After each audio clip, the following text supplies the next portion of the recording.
Madam Speaker, last month, the Agriculture Committee welcomed Food, Nutrition, and Consumer Services Deputy Undersecretary Stacey Dean to a long overdue hearing. Until last month, the agency of the United States Department of Agriculture that occupies more than 80% of the Ag Committee's spending had gone unchecked for nearly 4 years. Each of the section of Title IV, the nutrition title of the 2018 Farm Bill, made nominal changes to a program that has since exploded to serve more than 42 million individuals at a current cost of roughly $9 billion per month. Now, we need to contemplate SNAP through 4 principles, particularly as we shift from emergency spending and administration to more targeted and informed programming.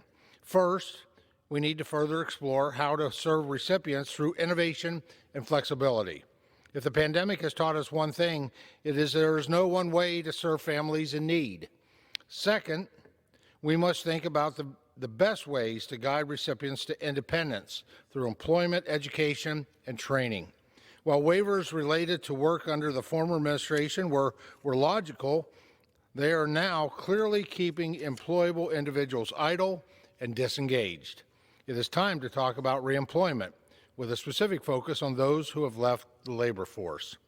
Third principles, we cannot deny program integrity has been compromised.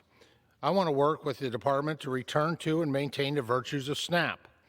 This includes normal modes of data collection and normal modes of analysis and dissemination of information to ensure the responsible use of program funds. And last, and perhaps most importantly, we must come together to improve access and promote healthy foods and improve nutrition. Employment, healthcare costs, and general longevity are highly dependent on the foods that we consume.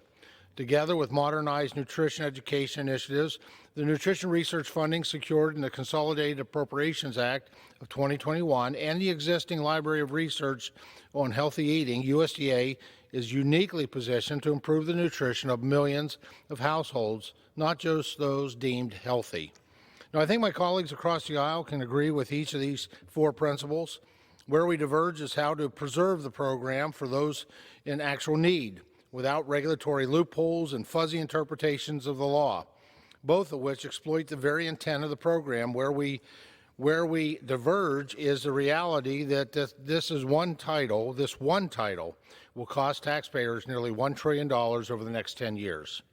With this exorbitant spending increase, namely because of the less than transparent and questionable Thrifty Food Plan update, the Biden administration and the current majority consciously put a colossal financial and political target on any future farm bill, compromising not only the nutrition title, but the other 11 other titles which support and protect every farmer, every rancher, and every forester and rural community.